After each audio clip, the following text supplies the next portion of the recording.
Bueno, yo les voy a hablar del IVA en la canasta familiar. En esta tabla podemos observar la ponderación del IPC para el año 2011.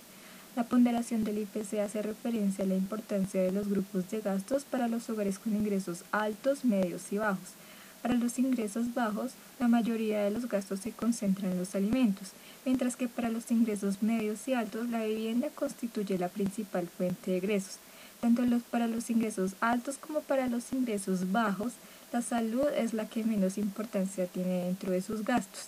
Si se dan cuenta, la diferencia entre la ponderación del IPC para la salud es de tan solo 1.35%, lo que puede verse como algo un poco injusto, teniendo en cuenta la mayor capacidad de pago de los ingresos altos y una prioridad de gasto similar para estos dos sectores extremos económicamente.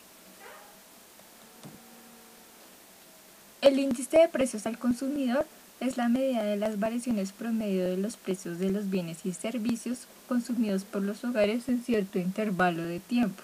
También se le define como el indicador de inflación más conocido, pero contiene limitaciones para la medición del concepto de inflación, pues solo se tienen en cuenta el consumo final de los hogares. El consumo final son las adquisiciones de bienes y servicios primordiales, por lo que quedan excluidos las compras de objetos valiosos. La inflación es el crecimiento continuo de los precios de los bienes y servicios de la economía. La canasta familiar técnicamente se define como la canasta para seguimiento de precios, pues su función específica es servir de testigo de la evolución de los precios. La canasta se elige aplicando sobre la información del gasto de los hogares criterios económicos y estadísticos que aseguren la inclusión de los artículos que más pesan en el gasto de los hogares.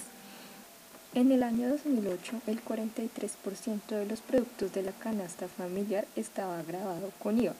En general, para ese año, 113 productos estaban grabados con IVA, 2 exentos y 56 excluidos. 4 años antes, el 45% de la canasta estaba sujeta a tarifas de IVA. En cuanto al IVA por niveles de ingreso, para el 2008 se tiene que para ingresos altos la participación del IVA representa un 51.2% del total de sus gastos habituales. Para ingresos medios, este porcentaje es del 43.6% y para ingresos bajos del 38.2%. Para el año 2004, el IVA aplicaba el 37% de los bienes que consume el nivel de ingresos bajos, mientras que para los ingresos altos el IVA era de 58% para el total de su canasta familiar.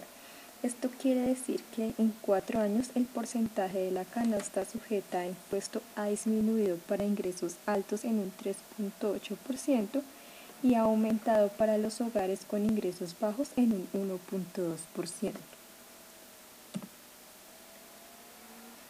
Las tarifas nominales de IVA son los porcentajes aplicables a la base gravable que se define como el valor o unidad de medida de los servicios y bienes, como los que se aprecian en esta tabla, que la ley considera como hecho generador de impuesto para determinar la cuantía del tributo. Para el año 2008 se presentaron 9 tarifas diferenciales que varían entre el 0 y el 35%. La tarifa general que se aplica a todos los bienes es el del 16%, con excepción de los que tienen estas tarifas diferenciales. Para el 2010, como resultado de una reforma tributaria consignada en el artículo 475 de la Ley 1393 del 2010, que buscaba inyectarle 1.2 billones de pesos al sistema de salud, la tarifa nominal para la cerveza aumentó en un 14% y para este año se unió a los productos de la tarifa general del IVA. El resto de la tabla permanece igual a la del 2008. Según el artículo 11 de la Ley 1430 de 2010, se modifica el artículo 476 del Estatuto Tributario, que es básicamente una compilación de leyes que regulan los procedimientos administrativos en relación con los impuestos. Con cada cambio de gobierno se presenta un nuevo estatuto tributario y a lo largo de su periodo de regencia pueden modificarse mediante reformas como esta, que consiste en incluir el servicio de conexión a Internet para los estratos 1, 2 y 3 en los servicios excluidos de IVA. En este gráfico se aprecia el impacto del IVA sobre el costo de los bienes de los hogares a lo largo de las sucesivas reformas hasta el año 2006. Podemos ver que la separación entre las líneas de tendencias para los ingresos altos y bajos son más próximas con cada nueva reforma, lo que indica que el IVA ha pasado de una progresividad moderada a una neutralidad e incluso a una regresividad.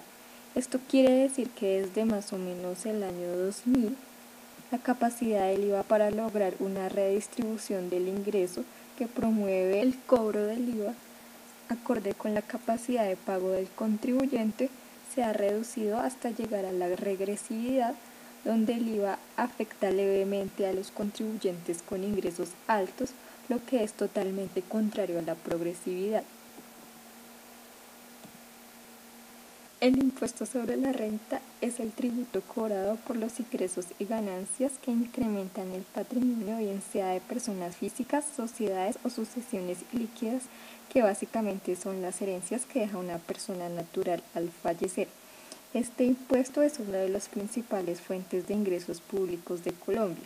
En 2010 su recaudo representó el 6.2% del Producto Interno Bruto, con una participación del 48% dentro de los impuestos nacionales.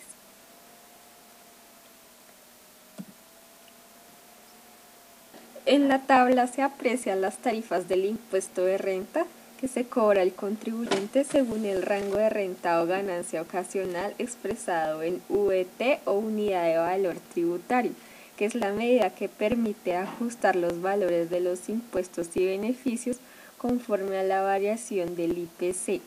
Se creó en 2006 con el fin de unificar y facilitar el cumplimiento de las obligaciones tributarias.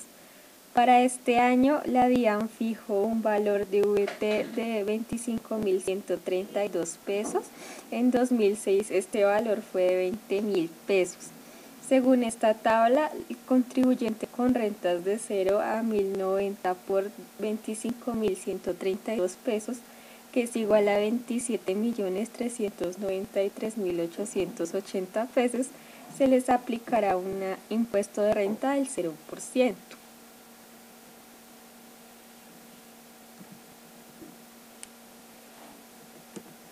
El gasto tributario son las pérdidas de recaudo del impuesto de renta por los beneficios que desvían la estructura normativa del cobro de este impuesto con el fin de promover políticas públicas.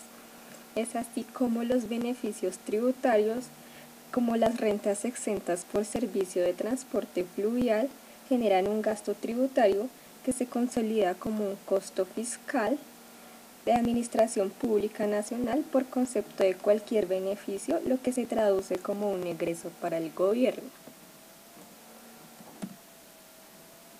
Los beneficios tributarios buscan beneficiar a los contribuyentes reduciendo su obligación tributaria. Se clasifican en deducciones, exenciones y descuentos. Los dos primeros reducen la base o el ingreso gravable del declarante, mientras que los descuentos tributarios disminuyen el impuesto de renta reconocido.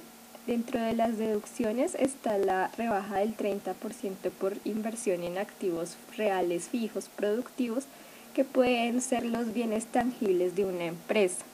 Las rentas exentas están incluidas en el grupo de las exenciones y son aquellas utilidades de empresas o personas que no se les cobra impuesto de renta porque ofrecen servicios de interés para el gobierno, como la venta de energía eléctrica generada con base en recursos eólicos. Los descuentos tributarios tienen por objetivo evitar la doble tributación, que consiste en el cobro del impuesto de renta por varios conceptos a una misma persona, y también permite incentivar actividades estratégicas del país como la explotación minera. Mediante la Ley 1430 de 2010 se eliminó la exención del 30% sobre la adquisición de activos fijos. En la tabla podemos apreciar que para las personas jurídicas, que son las sociedades o empresas, el beneficio genera un costo fiscal de 3.848 miles de millones de pesos. Este costo fiscal se calcula restando el monto del impuesto que se generaría si no se aplicara este beneficio, del impuesto que se aplica sobre la inversión estimada neta, que se obtiene restando el valor de la deducción de este ingreso gravable. Tanto para las personas naturales como para las personas jurídicas, este incentivo a la inversión productiva generó un costo fiscal de aproximadamente 3.951 miles de millones de pesos, para una inversión total estimada de 40.739 miles de millones de pesos, lo que constituye el 7.4% del Producto Interno Bruto. En 2010, las rentas exentas representaron el 3.8% del Producto Interno Bruto, lo que implicó un incremento del 15.7% respecto al 2009. En la tabla se aprecia que el 84.7% de las rentas exentas se distribuyeron en tres subsectores que son otros servicios con el 56%, que incluye entre otras las actividades de las instituciones prestadoras de salud, las actividades de educación superior y las organizaciones religiosas. Los servicios financieros con una participación del 25.1% y la industria de madera de corcho y papel con el 3.5%. En materia de descuentos, para el año 2010, el impuesto de renta se logró reducir en un 6.9% para los subsectores de electricidad, gas y vapor, comercio al por mayor y al por menor y para las sociedades.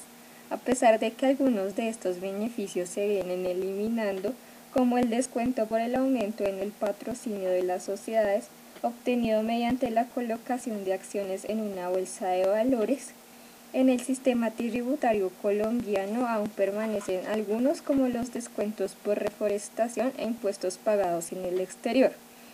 El costo fiscal de los descuentos tributarios en 2010 disminuyó en un 4.1% para las personas jurídicas frente al 2009 y para las personas naturales en un 7.5% frente a este mismo año. El costo fiscal de los beneficios en renta son los ingresos que deja de percibir el gobierno por concepto de cualquiera de los beneficios contemplados. En general, para el 2010, el costo fiscal de los beneficios tributarios del impuesto de renta fue de 8.530 miles de millones de pesos, que en términos del Producto Interno Bruto equivale al 1.6%. De este costo, el 46.3% correspondió a la deducción por inversión en activos fijos, el 47.9% a las rentas exentas y el 5.8% a los descuentos tributarios. El costo habitual de los beneficios durante el 2010 es superior en un 4.6% frente al costo presentado en el año 2009.